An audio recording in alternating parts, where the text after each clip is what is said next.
Good afternoon. Can you hear me back there? Welcome to the SP2 Speaker Series. I'm Ezekiel Dixon Roman, faculty in the School of Social Policy and Practice. This speaker series was developed by the Dean's Office as part of SP2's new Action SP2 initiative, as well as in partnership with the Social Welfare PhD Program's Pro Seminar. Today we have the honor to have Professor Toorjo Ghose share his work with us. Professor Ghose is an Associate Professor in the School of Social Policy and Practice, a Calvin Bland Fellow, an affiliated investigator at the National Center for Homelessness Among Veterans, and the founder of the Center for Carceral Communities. His work focuses on structural interventions in the areas of incarceration, substance use, homelessness, and HIV, both at the domestic and international levels. Today, he will be giving a talk on the ends of AIDS research in New York City. And without further ado, the infamous. Thank you. Infamous it is. You know, when someone contacted me about this talk, I said, yeah, I could do my end of AIDS research.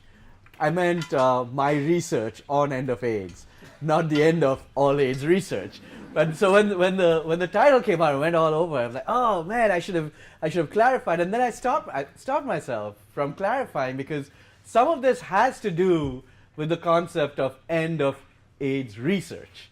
I've been making the argument, and I'm not the only one, but a lot of us have been making the argument that the biomedical industrial complex has had a certain engagement with HIV, whereby a lot of money has been funneled into research and interventions and this, that, and the other. It's an entire industry, as you know, and there's the big pharma is part of it. And some of us have sometimes sat down, and we're all part of this industry, right? And there's a lot of money in it.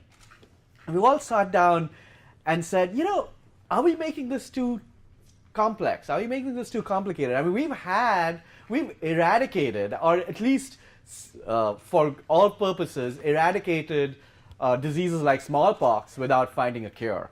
And extremely, extremely infectious diseases, right? Cholera, et cetera, et cetera.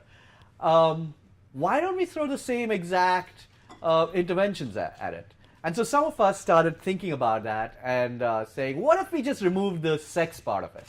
What if we remove the HIV community of LGBT folks who are most at risk, or folks coming out of prison, or folks who are in disadvantaged communities? What if we just think about it as a generalized kind of social issue? What would we then throw at it? And that's the question that some of us started with. But before that, I have to say that with much of my work, the story starts actually not in the US, but in India. So I want to go back a little bit to where some of these thinkings kind of were formulated, so to speak. And back in the mid-90s, this project, some of you have heard me talk about this, it's called the Shonagachi project. It's also called the DMSC project, or Durbar. And this was a project that was kind of implemented in the community that I grew up in, by sex workers. And a union of sex workers came together and said, we don't want to be rescued from sex work. All that middle-class feminism, sex work is sex trafficking. We don't want to engage with that. We don't want to be rescued. We are sex workers. We're workers, first and foremost. So we want to actually engage with making this a safe environment for work. And that was a very radical departure from how many of us were engaging in the public health realm with sex work. We were going in thinking all sex work is bad. Sex workers need to, have strategies to get themselves out of sex work. And we were taught something very, very different by the sex workers union. This was a 70,000 strong sex workers union. The intervention, and it was around HIV, it started in 1992, and it responded to various community needs, not just HIV. And currently it includes HIV clinics, peer educators, a banking co-op, support services for HIV positive folks, a dance drama troupe that talks about HIV and issues around sex work and poverty, services for children of commercial sex workers, in various medical, clinical capacities. It actually serves about 20,000 sex workers in 49 sex work sites all over Bengal, but it's also spread all over India, and it counts 70,000 people as its members. There have been various replications of this program in Brazil, in Bangladesh, and Thailand. And studies have consistently found that 90% of participants in this intervention use condoms all the time. And the best way to understand the success that this intervention has had is to realize that, in the US or in various parts of the world, HIV rates in sex work communities range from about 40% to almost 90%. So almost every, and you can understand why. I mean, people are having sex at a high frequency, sometimes with or without condoms, and HIV and other STD rates are extremely high. In the sites all over the world now that this intervention has been implemented, the rates in Shoragachi, for example, in West Bengal, are below 1%. So these are intensely successful implementations, and the World Health Organization has taken it up as a global intervention. The World Bank has taken it up as a global intervention, and so the problem is it's really hard to replicate unless you understand the whole context of what this program is.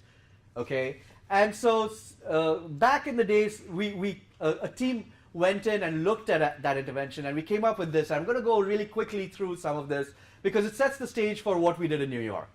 So we used kind of a community, collective identity orientation to understand what was going on in this particular community. A lot of this emerged from our work, and we had three major dimensions that we found were important in the community that emerged out of their collectivizing around the concept of sex work. One was boundaries. There was an in-group, out-group sense that we are sex workers in this intervention.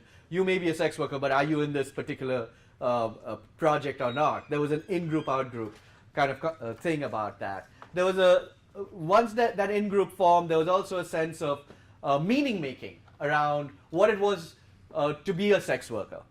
And that was that we labeled as consciousness, and it's also been labeled as consciousness by other scholars. And then finally, there was a political and biomedical negotiation of that consciousness to the outside world. That was a constant process.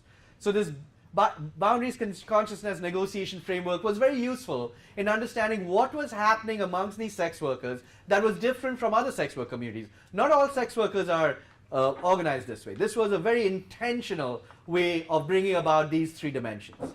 And there's a lot to talk about in this. I'm not going to go into this. What I will address are the elements that were useful for us in research in the United States. And one of these I will point out is what we call the affective affiliation that is connected to this boundary making. There was a real sense of emotion, not just cognition, but emotion with respect to who they were as sex workers. For example, one of our study participants, showing her acid-burned face, says to me, "Look at me. What can they do to me? You think I'm afraid to say I'm a sex worker? I have nothing but contempt for them and love for my sisters." This is in response to people who stigmatize sex work. Another woman says, I learned to love around my sisters. The men only taught me hate. Why would I not choose to be around sex workers? Through them, I can now be around men too. So these boundaries are drawn along various gender lines, class lines, caste lines. But one thing that was very important that emerged quickly was a sense of affect, of serious emotion, of love and hate and around these concepts. Consciousness, I won't go too much into it, just remember these things for future reference. Consciousness can be broken down into two kinds of things. One is a movement or collective narrative, like a motto, like equal pay for equal work in the women's rights movement here. Black is beautiful. Black lives matter. These are mottos that emerge as narratives for collective action, right? There was one for this group, and it was sex work is work, right? It's legit labor. And then there's another aspect of consciousness, which is articulation, which is connecting this improved circumstance to the actual intervention, to the actual collective.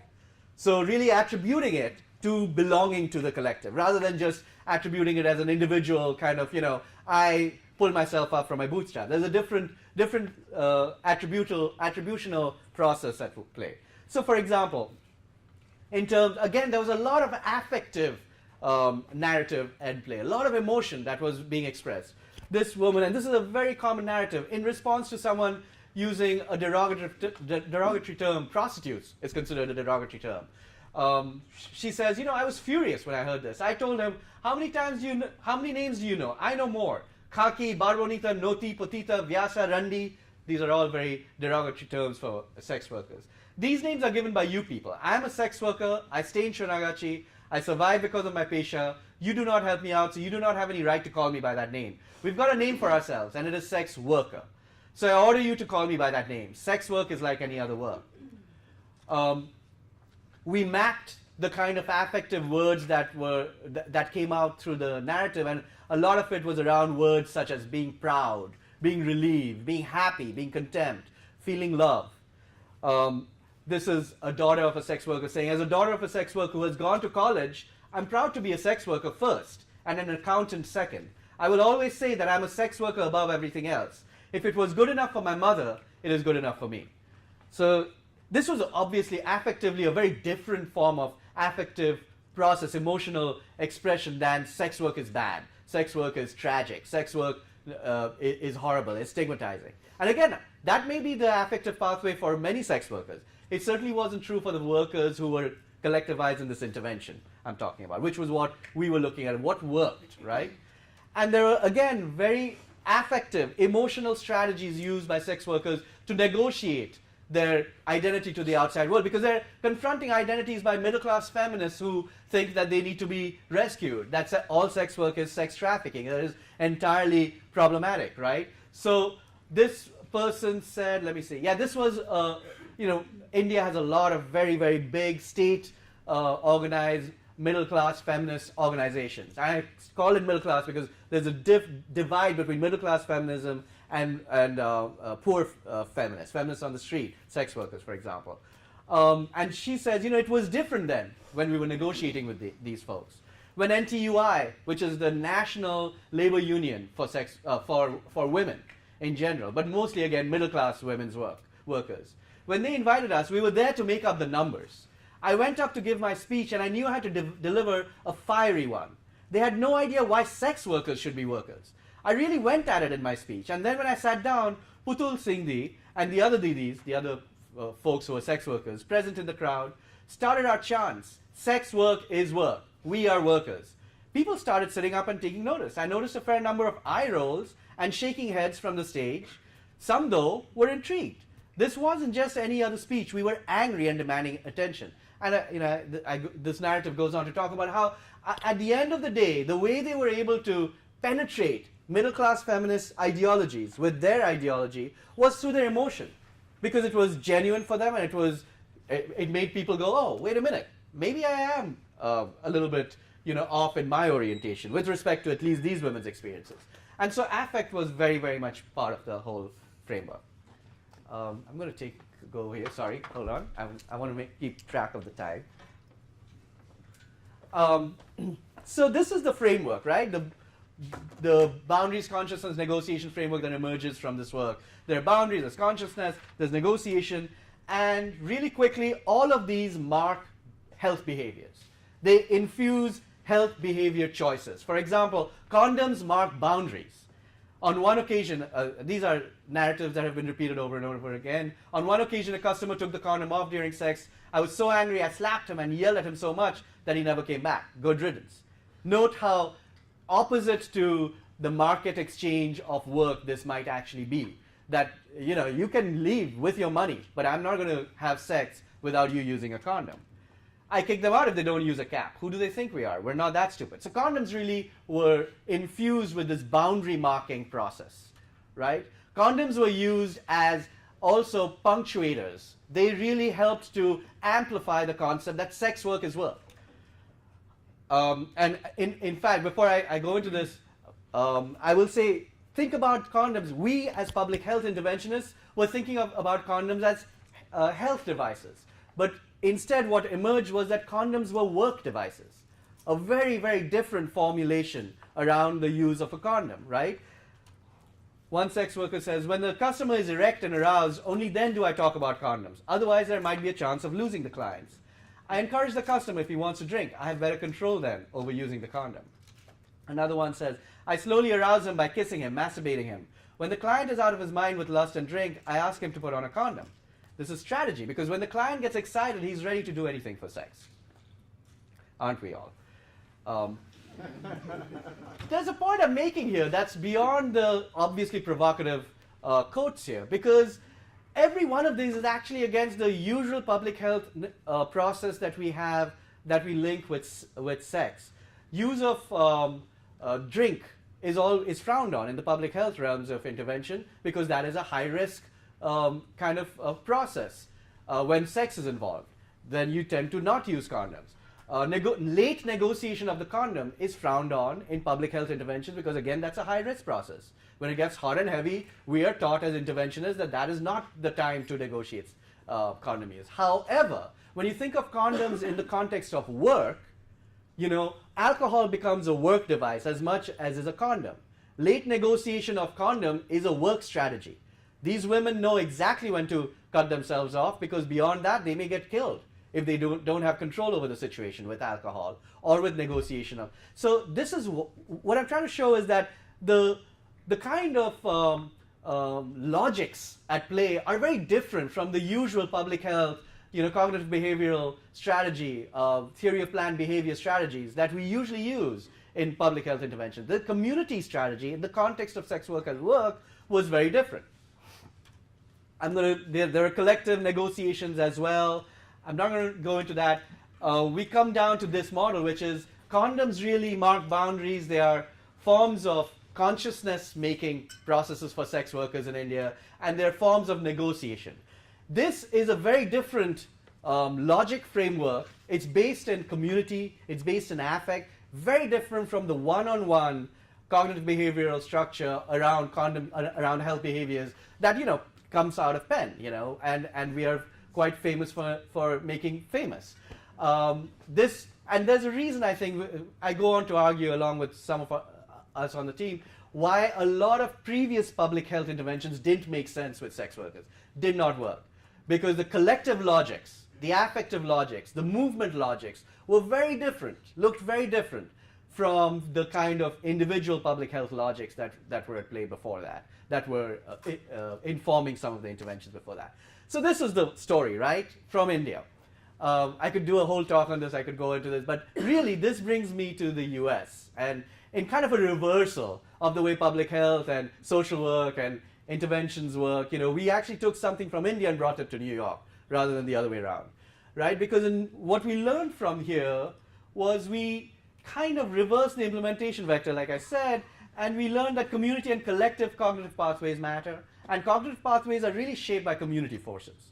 Affective pathways matter, and the organizational context, the fact that it was not every sex worker, it was the fact that these sex workers were collectivized in this union, and the culture of that union changed everything. That was what really mattered. So, and also, I didn't really illustrate that in the previous slides, but there are different strokes for different people.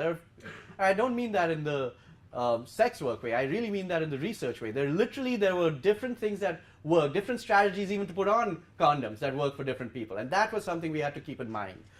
So some of us started saying, why don't we go back to where I started this talk, why don't we use a more, let's talk about a valueless intervention while keeping community in mind with respect to HIV. Do we really need to talk about safe sex and what is risk sex, and do we really need to keep harping on and on to a community about how they need to have sex? That is really a problematic way to do things in many ways, if you think about it, right? What if we were able to lower viral loads to suppress rates? We don't need to find a cure. What if we were able to just do it like every other disease? We found a cure. We haven't found a cure for smallpox. We still have it controlled. Why can't we do it that way? There's still the community needs to be involved. All of this needs to be kept in mind. But it's going to look very different. Mind you, CDC, after much of this work actually, CDC only came out last month to say, yes, you can, they are right, you cannot transmit HIV when your viral loads are suppressed below 200. Only last month, in that entire thing about engagement, war with HIV. This was the first time CDC ever came out and said that, right? And why? I can go into that, the politics of that. But remember what I started with, the biomedical industrial complex, right? There's a lot of money at play to not go to the simplest solution, And sometimes the simplest solution may work, sometimes it may not. But so we came together in an agency called Housing Works in New York.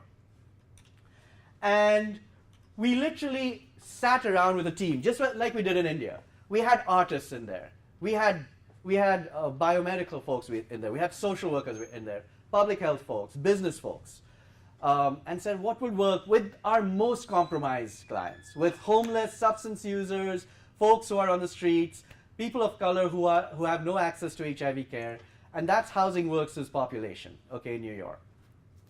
And it had to be this multi-level intervention, targeting the individual, the group, the organization, as well as the political structure in New York.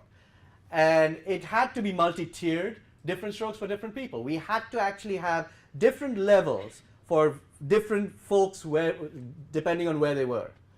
It had to be really out of the box because people in New York, especially in the HIV community, are interventioned out. They have been subjected to the biomedical industrial complex enough. They know it better than you do. Okay, so it had to be really out of the box to really grab attention because it had to be for everyone. If we couldn't prove this would work for everyone, it wasn't going to be taken up by the city. So we got some interesting funding for it. We got funding from the city.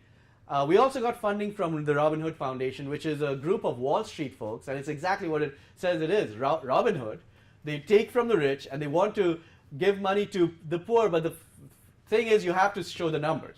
So we're like, okay, we're up to the challenge. It has to work. So we'll do the numbers. So that's how we designed it, and that's where the evaluation is also kind of based out of. All right, so this was it. I'll show you why that. I've given you a little hint of what that is. It was called the Undetectables Project, or the VLS, Viral Load Suppression Project. And it really had multiple tiers. Our artists came together, tier number one, and argued, listen, you really want to get people's attention and think out of the box? Graphic novels are the way to do it. I was very leery because I love graphic novels, and I'm always considered a nerd for loving graphic novels. I'm like, really? I mean, do you know how stigmatizing it is that I love Superman, I love Batman, I love Supergirl? And they're like, no, it's cool. It really grabs your attention. We'll do something. I'll show you what it is. Tier two, that was just to build a consensus that we need to do this. Okay, art to go out there to grab people's attention, both clients as well as providers. We really needed a buy-in from providers. Okay.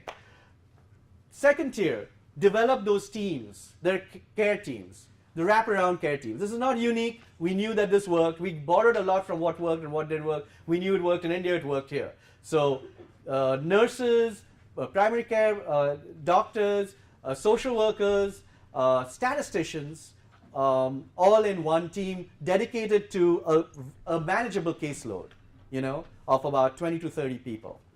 But we knew that may not be all. Then we came to the individual level, and this was really hard for me.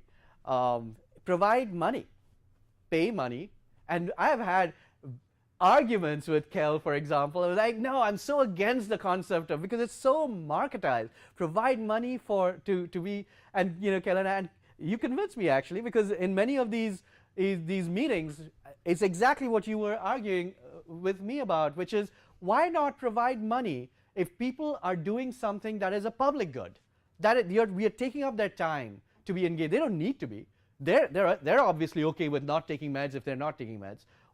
It is to my benefit that they not take meds as a public health interventionist, as a social worker, etc. So why not monetize it? I'm like, okay, I got argued into it, and so we decided to provide incentives. But I also argue, listen, it's not going to work for everybody. Different strokes for different people.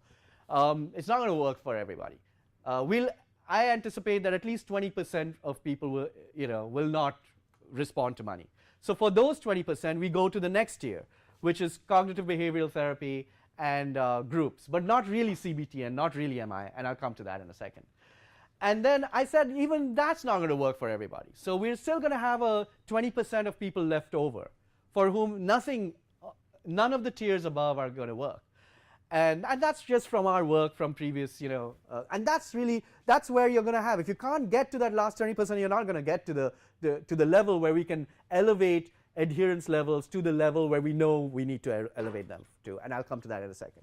And that's where we use the most expensive part of the therapy. Remember, we're talking about Robin Hood folks. We need to do a cost-benefit analysis and show them that this is beneficial and also cost-effective. So we kept the most expensive thing, which is called directly observed therapy, where we actually track down folks and literally give them the medication, if they permit it.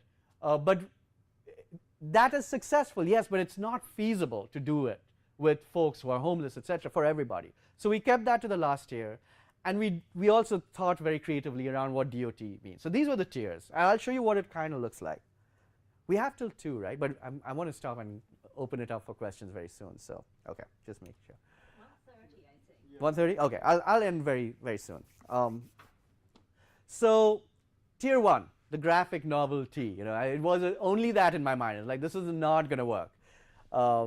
But these artists were amazing. There's a real investment, and this is what I'm going to show you what it looks like. You can go onto this website and not download. There it is. So this is the site for our intervention, right? It's really, really well developed. It's bilingual. Some of you might have already seen this. Is kind of showcased in Pause magazine, the whole intervention. And it's really quite something. But I want to go to the comics section, okay, to give you a sense of they're all bilingual comics. And they're developed around real people, real clients and real folks. Each of them gave so it was kind of like mapping real people onto these comic book characters. And, there's a relentless advocate, okay? And she's 59 years old, and she's a matriarch of the undetectables. This is the dream team. This is the superheroes, okay? And they're all the undetectable superheroes, right? A research scientist from the Bronx, when complications from HIV left her wheelchair-bound, she found other ways to stand up to the powers that be with an array of inventions. And there's a gender warrior, okay? And she's abandoned as a teen by her family in the Dominican Republic. Once she's sprouted wings, Spirit Soriano is a transitioning gender non-conforming hero with super strength and the determination to change the city and the world. There's the harm reducer. And this also became kind of a political negotiation with folks. When this started, despite all my skepticism, major political and community figures and leaders came forward and like, I want to be in there. You gotta do. So we had Dimitri as this is only one small set of the characters. This has really expanded, Now we had Dimitri, who is manages the HIV bureau of the Department of Health, DOHMH in New York, and he's in there. He's one of the characters because he really bought in, and Dimitri's amazing, and he's one of the superheroes. And then we had the villains too, We had Denial, We had a faceless man who first appears as a white-collar businessman in an impeccably pressed suit. Okay, I had a little bit of input in that, I'm sorry. But Denial has the ability to fog minds and create a false sense of calm. He's the one that makes you believe, I don't have a problem, I don't need any meds, okay?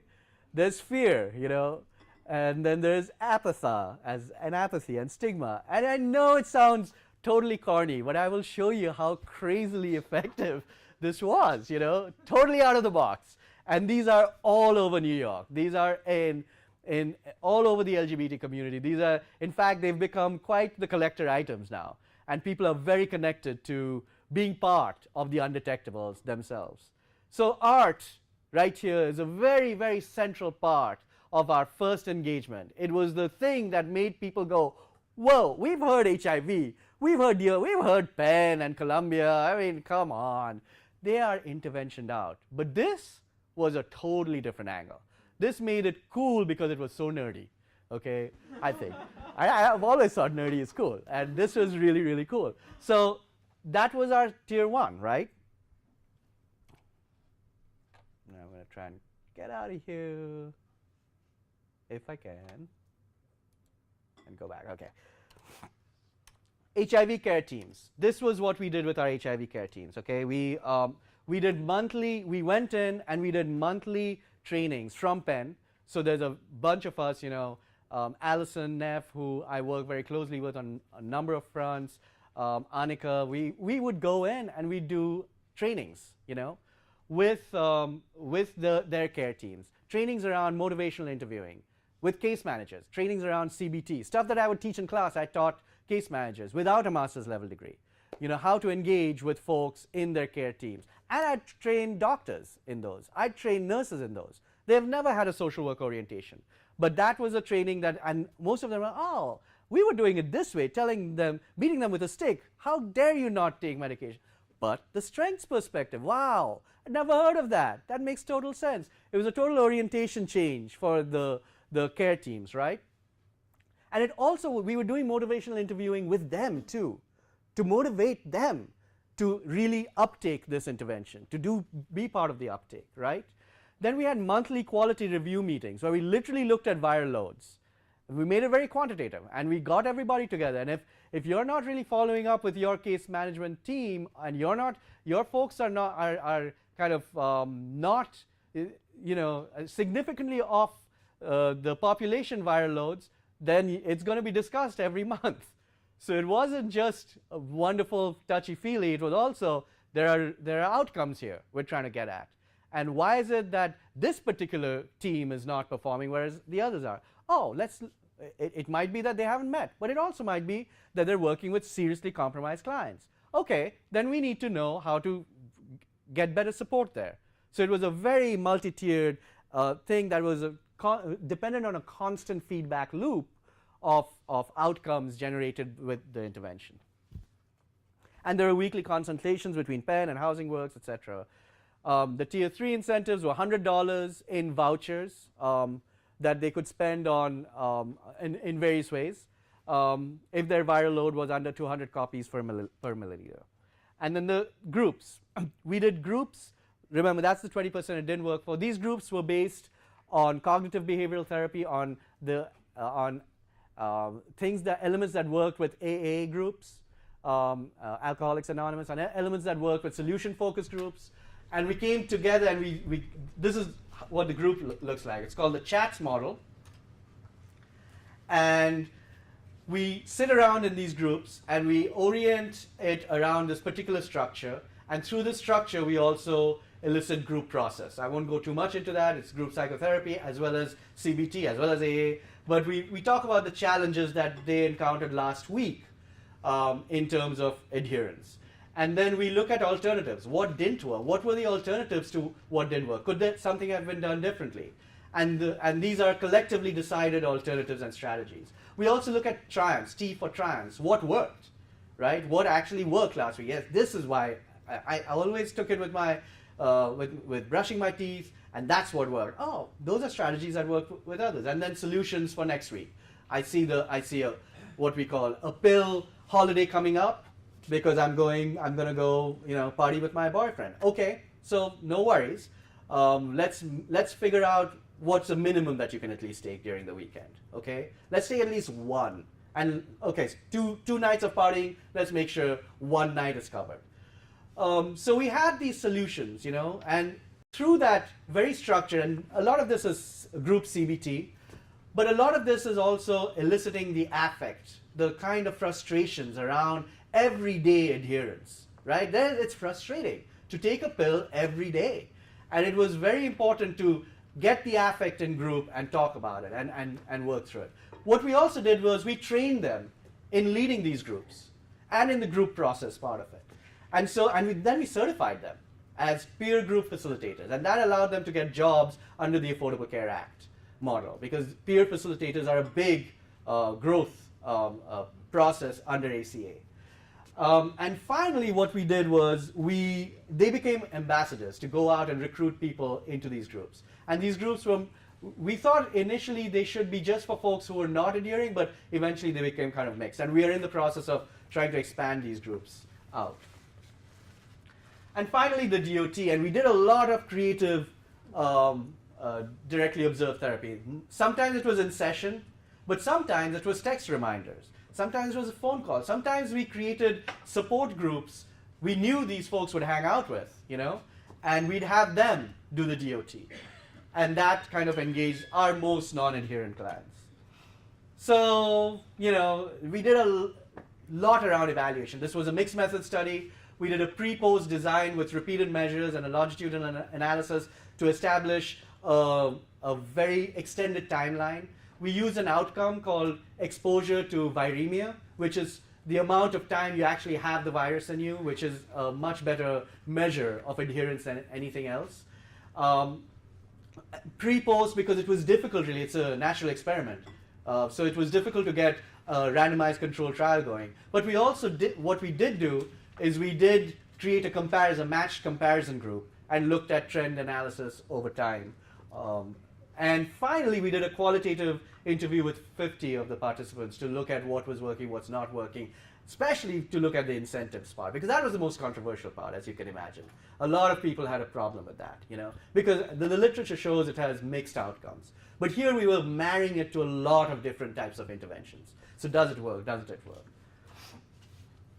The sample, as you can imagine, an extremely disadvantaged sample on many dimensions. 88% were homeless. Almost half of them had a diagnosed mental illness. That doesn't mean that was just, many of them had undiagnosed mental illnesses. 63% were using illicit substances.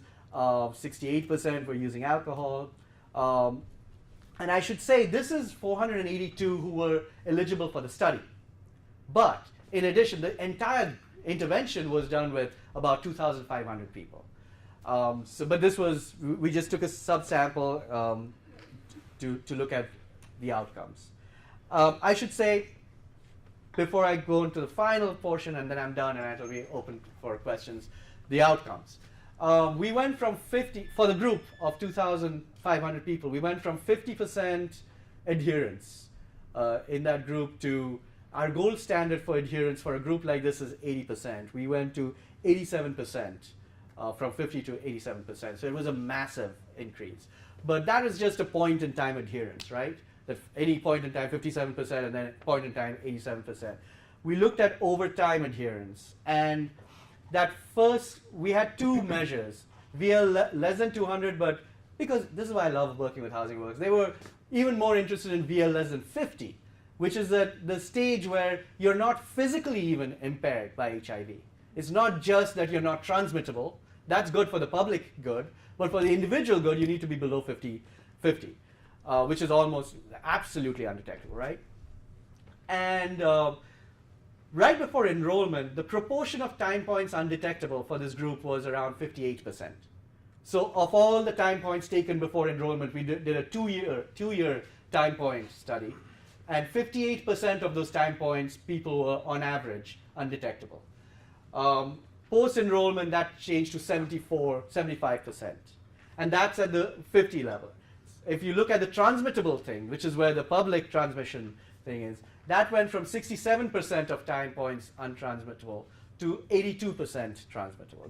Untransmittable. That is a big, big, big effect size.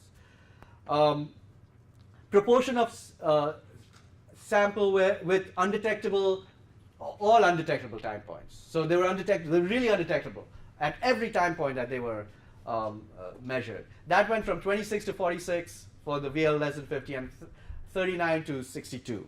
These are very, very big and significant effect sizes. I should say one more thing before I go on to the next one. Next table, we found that we could break the intervention effects into two types of effects. One was an enrollment effect, because people started getting really undetectable in significant numbers at the moment of enrollment. That's because they wanted the incentive. This was actually the incentive effect. They wanted the incentive and they wanted to show that they were undetectable, so they made a real concerted effort right before enrolling to become undetectable, become adherent, and that's what we call the enrollment effect.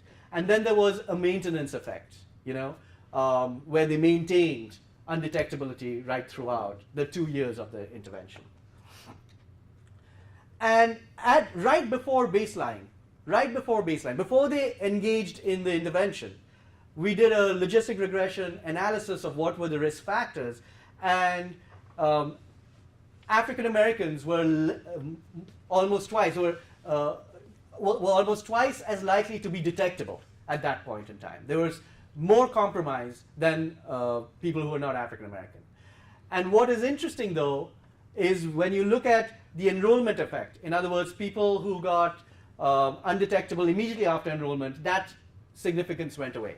In other words, this was working even better for African Americans. They went from being particularly at risk before intervention, and immediately after intervention, they were no more or less likely to have experienced an enrollment effect or an intervention effect, which is, I define the intervention effect as being undetectable at the end of the intervention, but detectable at the beginning of, right before intervention. That I define as the intervention effect to get a sense of the maintenance effect thing.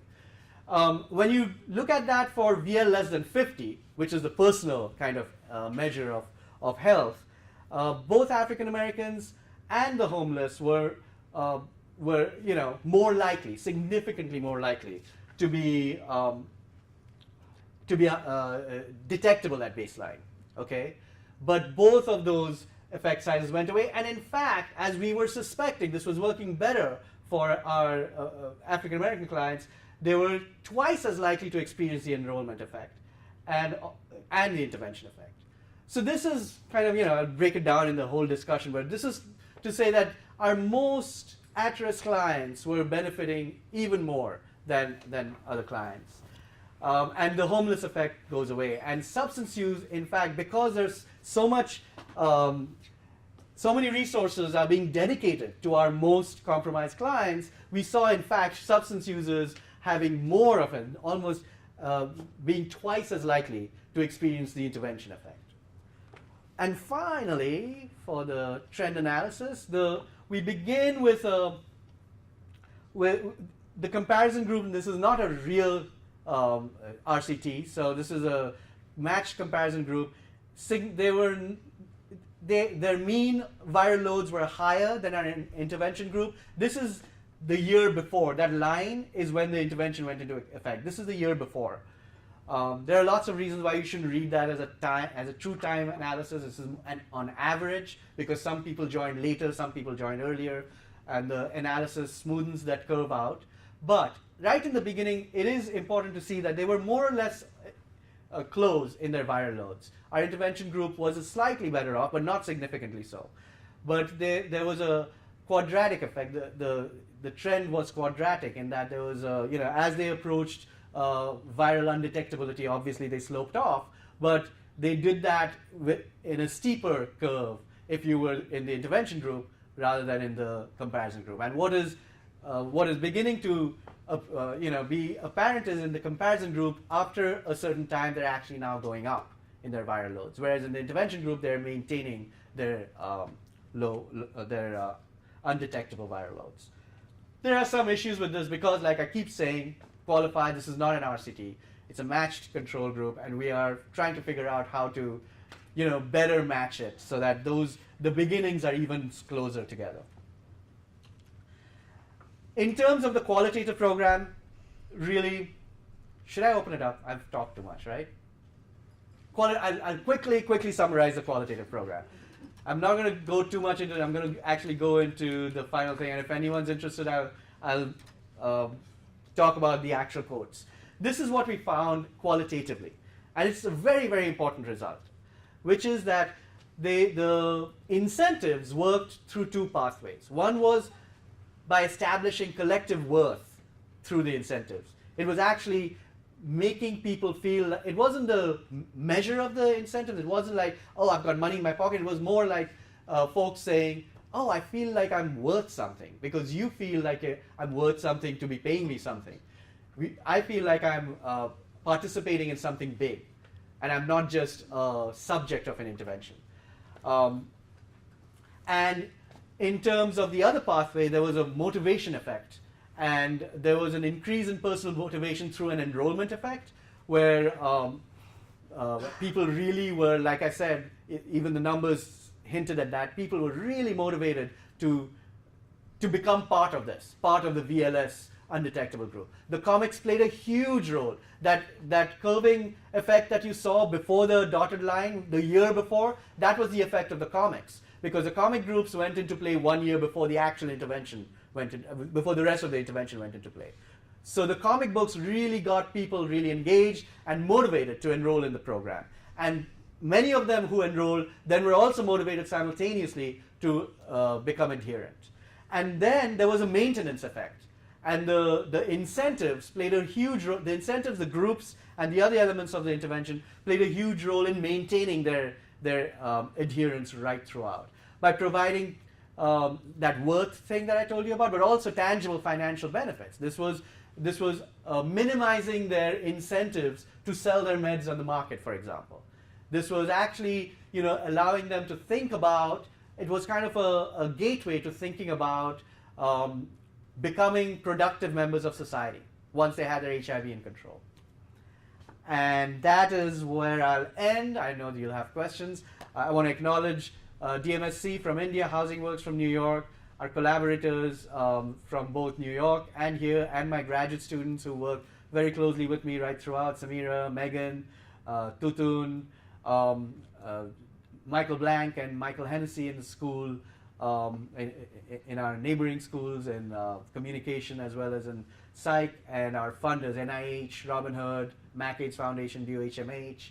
I will say that this intervention has now been taken up by the City of New York, and it's being implemented in 15 sites across New York, and we are the partners kind of helping to guide that process. So I'll end there. Thank you.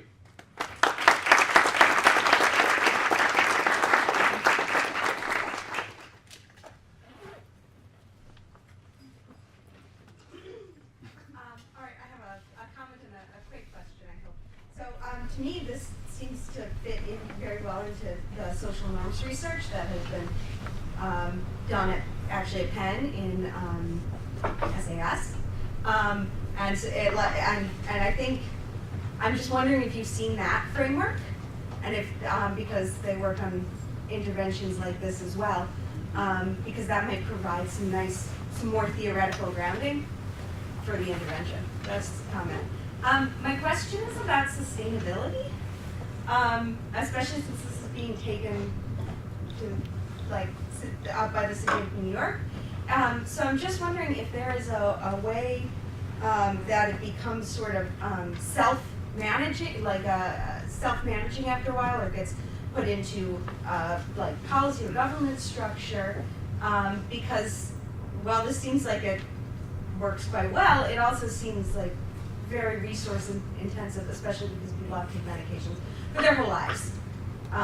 So you have the intervention the whole life. So I'm just sort of wondering what you're working on with that.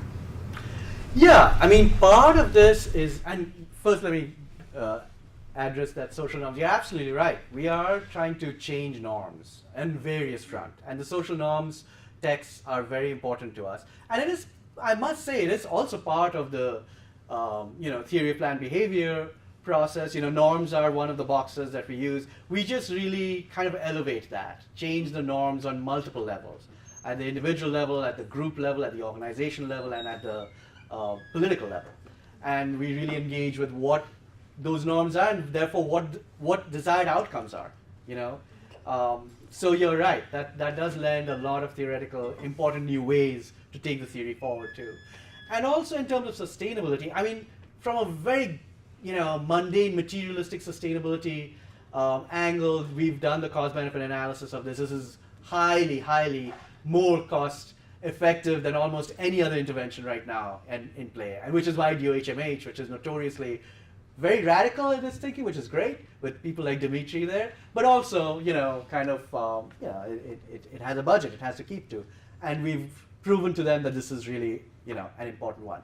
Now, we have, moving forward, scaling it up, we have had all these discussions for a year as to what are essential elements of this and what are encouraged elements.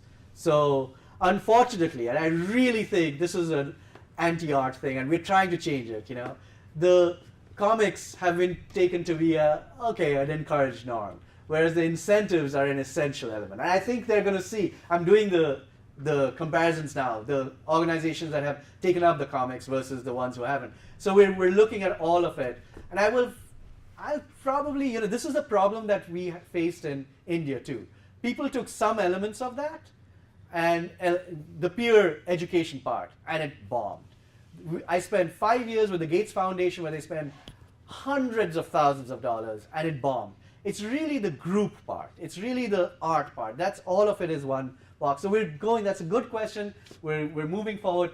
Taken as a whole, I think it really organizationally is sustainable because it is cost effective. It is not that resource intensive if the DOHMH resources fund it, which it is. Medicaid expansion funds it, which it has. But on an individual level, it's very sustainable because what we're building is community. So we're building a whole community of undetectables. They all know each other. They know where to go out and identify who's dropping off the face of the map because they know the community. So we're really building community advocates around this. And that itself takes, organization or no organization, that still takes the intervention forward, we're hoping.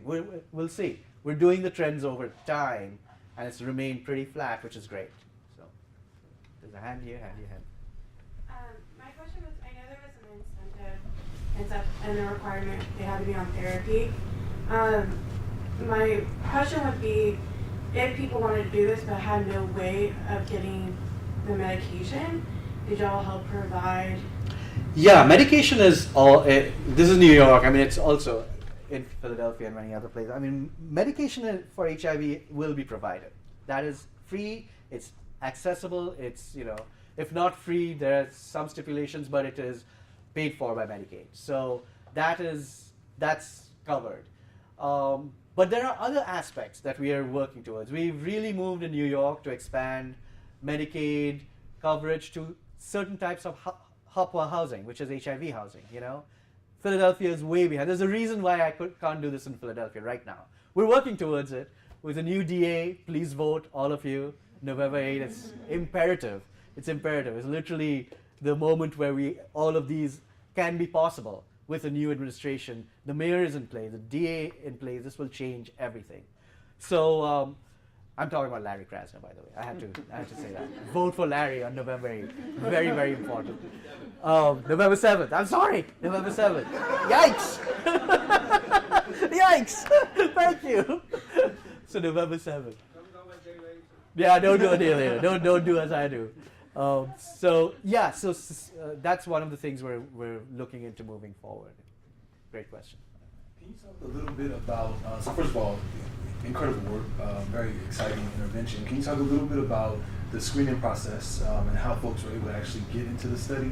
And then I'm thinking about, and I'm processing this in my head a little bit, but this whole notion of, some folks will never achieve undetectable. Right. For a variety of biomedical reasons, they just won't. And so does this in any way contribute to the stigma associated with HIV and the fact that some folks would just never achieve it? Right. That's exactly the question I had and my resistance to the incentive, right? So the way I'm all mic'd up, by the way, in case. The way I feel very worried, that's like the FBI and stuff. But the way, honestly, this is shaken out is that they are part of the community. First of all, Housing Works refuses to do an RCT for good reason, because they feel it's not ethical to divide people up on the basis of whether they're part of it, and they want to have everybody involved. So we are working through that presents some research design challenges, and we are working on a lagged research thing, which I'll come to. If anyone has interest, I'll talk about that. But so everybody's eligible. And in fact, the goal of an organization is only allowed in if their target is everybody. So if you are HIV positive, whether you're detectable or not, you should be in this intervention. You should be part of this on some tier, whichever tier fits. But it is also true that some tiers fit some, others fit others. Our most undetectable folk, our most detectable folks, the ones who are consistently detectable, still need housing, so that intervention is still built in, and they are part of that care coordination team, and even they have benefited. It's that they haven't remained consistently undetectable because they do go on pill holidays for various reasons. So that has reduced the stigma because everybody is an undetectable superhero. It's not only if you're undetectable. You're in part of the undetectables, which is an effort to get there. And we found that everybody is much less stigmatized when they're part of an effort to get there, rather than concretizing it as getting there. It's kind of like, I just had that conversation with you, Meghna. The goal, getting to the goal sometimes is more of a powerful thing than actually having the goal. Once you have the goal, then there are other problems to it, you know? So a goal as an idea is a politically powerful, unstigmatizing kind of process. Once you have the goal, then you create segregatory processes. Oh, you've got the goal versus not got the goal, that's a problem. So we work very hard to keeping it anonymous as to who is actually undetectable and not. That's for our process to figure out and follow up, etc. But the community doesn't know, you know. And we really encourage them in the groups to not talk about whether they're undetectable or detectable, but to talk about strategies to remain undetectable. And that's people have really bought into. It's a great question, and it speaks to the incentives thing of how to not make it problematic. You know, excellent question. There was a hand up there and a hand up here. Yes, hi. I come from a public health background, and I'm very much impressed with your tiered intervention approach in this project. Did you look in your process evaluation about, you say the phrase different strokes for different folks, which tier, which interventions had the most impact? Did you measure from uptake data or through your interviews in terms of qualitatively at least, which they felt was the most motivating for both the enrollment effect and maintenance effect? Right. Great question. We are in the process of submitting an NIH grant, an R01 grant on that right now with DOHMH. It'll be a challenging design because it'll have because of the ethical issues here. So we are working through some of that with the folks over at the med school here, and Robert Gross and I are, spending lots of conversation time figuring out exactly how to epidemiologically as well as design-wise figure out that issue. Number one, some of it we see through because it's parsed out over the time effect shows us gives us some indications. The comic book effect, the graphic novels effect, because that went into effect before the others, and we already saw a dip, which accelerated, but we did see the dip.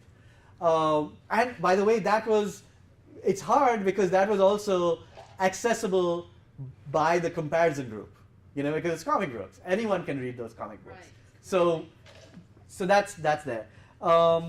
We are looking at various ways because we have different organizations now that are implementing different elements. So we can do a comparison, and we can stagger, we can compare which organization has which element, but there are differences in organization. It's challenging, but it is very, very exciting to think through how to parse out. Of course, my thing is, those of you who have taken my classes will start giggling about this. Everything is everything.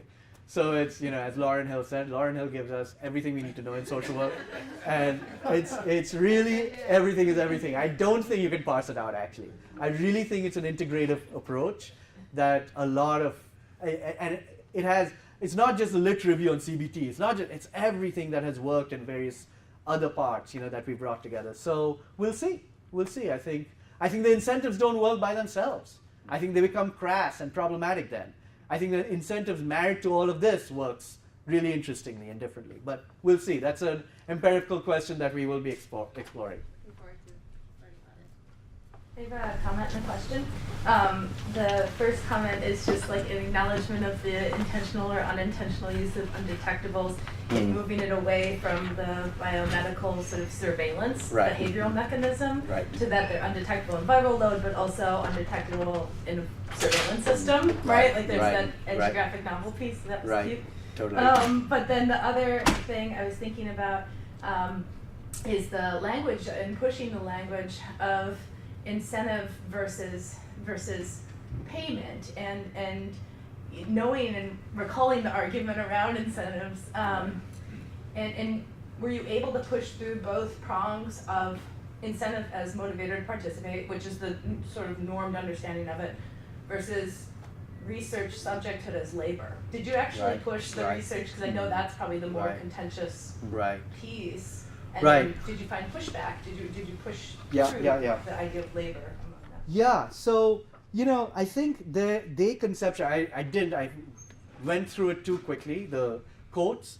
The idea, they really conceptualize their participation in the intervention as labor for the cause.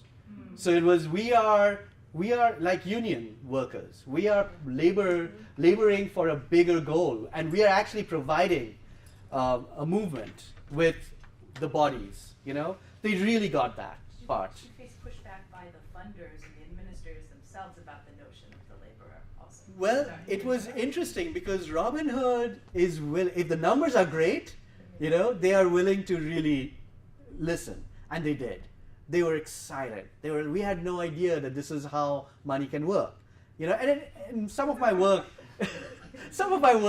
has to do with capital without capitalism. Where are the disjunctures where capital can be divested from capitalism, right? And that's where the labor and controlling your own bodies in the labor market and controlling that market comes in. And this is part of that process.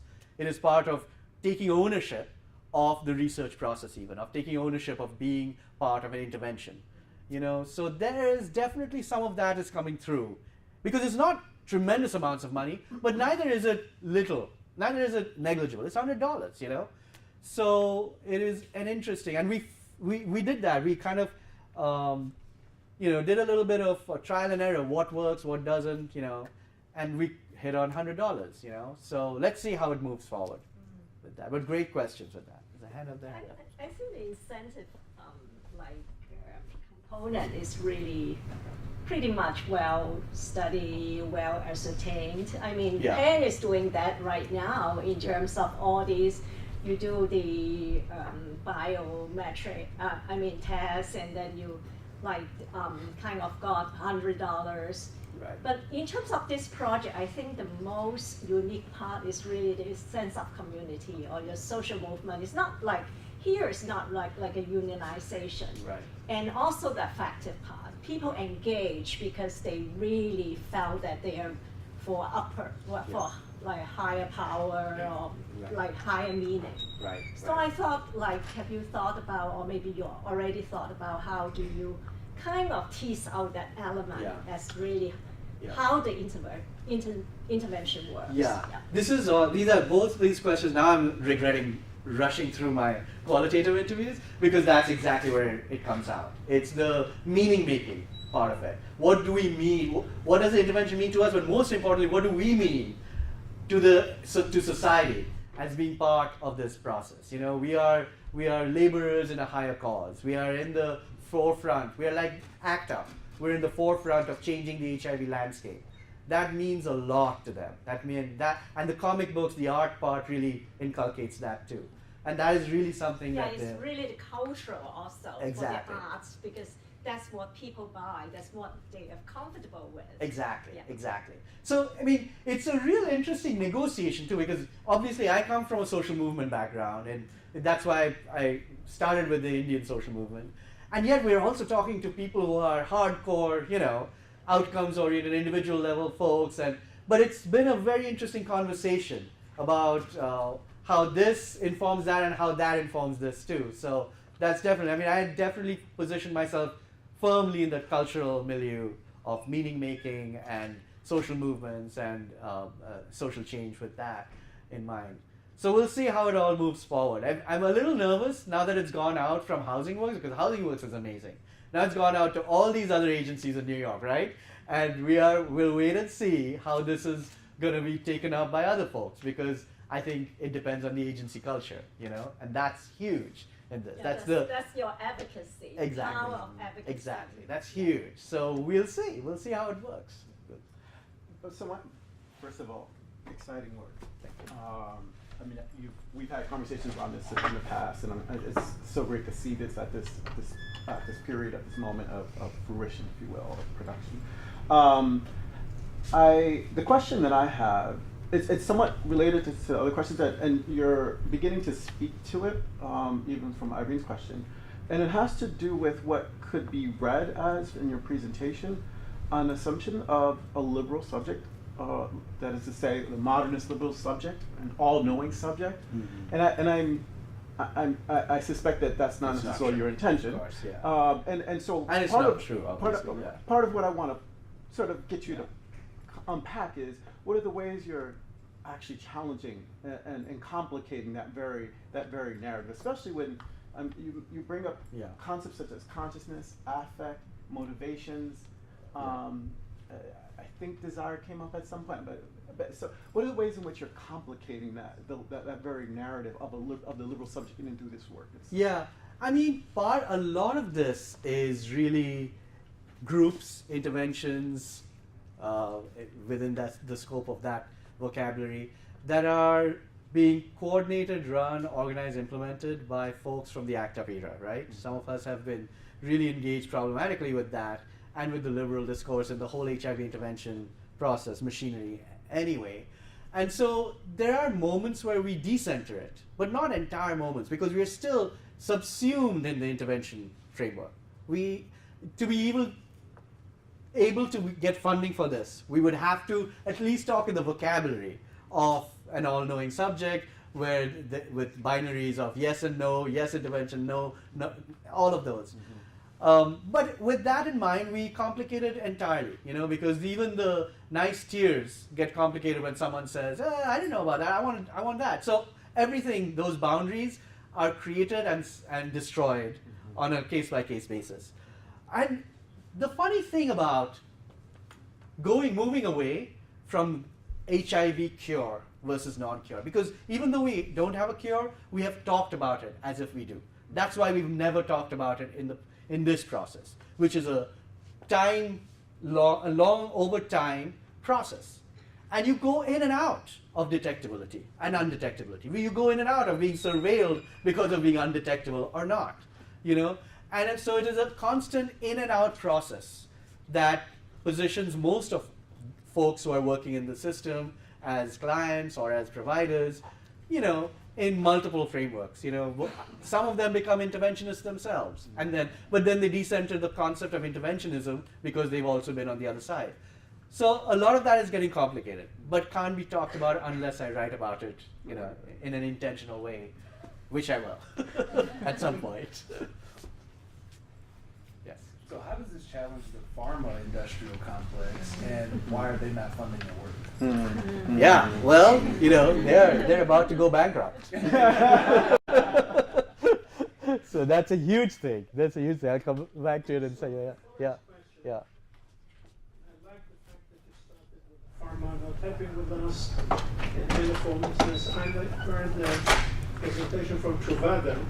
Yeah. They said that all this is bullshit. It's only their PrEP that decrease HIV, and all those interventions are nice, but it's only because the partner are taking Truvada that we have a decrease. Yeah.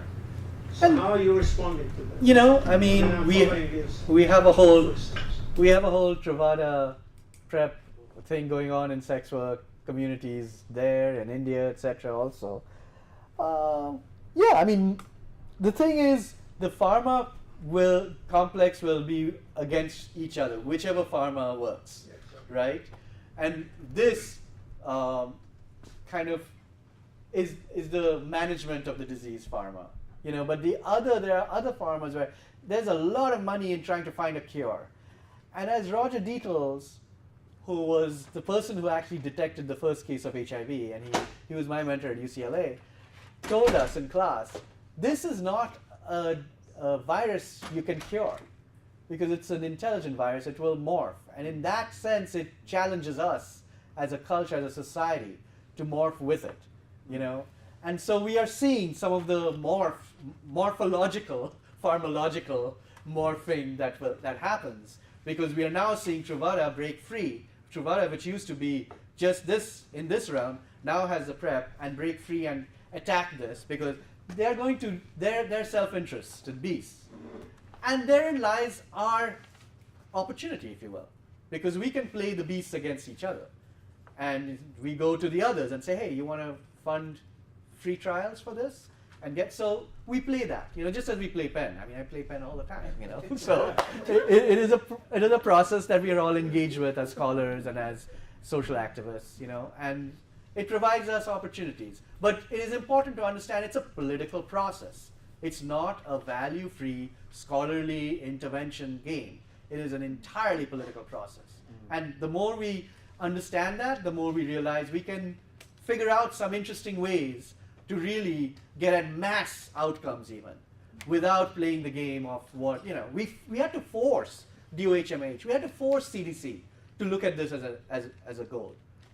So that's a problem, but that's the reality. Great questions. Any final comments, questions? Yes.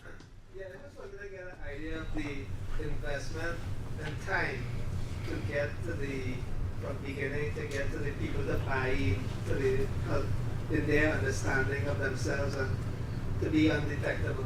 Yeah. How much time are you talking about there? Is it because when I talk to social activists, they say to get total buy-in in the community, it's like 3 years. Yeah. At least in my country, Yeah. So I was trying to figure out what was your time. We are working with the most compromised community, if you will, right? Homeless, substance users.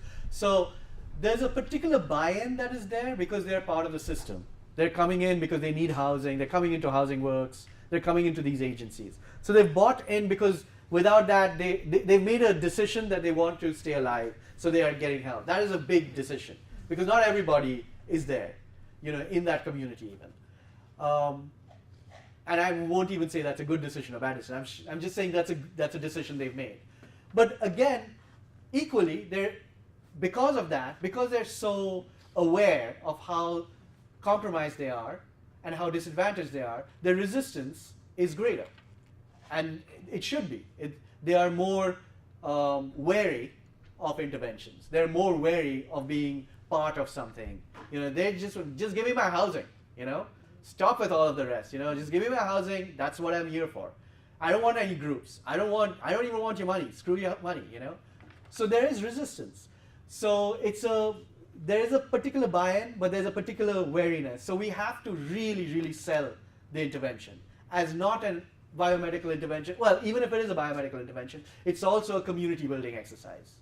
And so when I go in and talk about this, every time I go into a new agency to talk, and there are clients there, there are providers there, I know I need to really get at everyone. So in one sense, we are the ambassadors. And I never go in alone. I go in with other folks who have gone through the program as clients, as providers. And so we speak to all those stakeholders. And the buy-in is getting shorter and shorter, I think, in New York. Initially, when we started, it took us years. I mean, it took us 2 years to even start it off.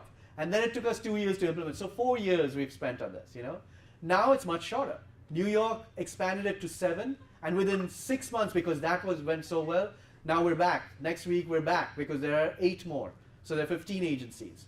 They're really, really everyone. The clients, they figured out clients want it. So they come to DOHMH and say, okay, we want to apply for it and we want to be part of it. So it's getting shorter in time. It's a great question. That is a whole different political process of implementation that I could write a paper on separately. So, yeah. All right. If there's no other questions, if we can thank TJ. Thank you very much.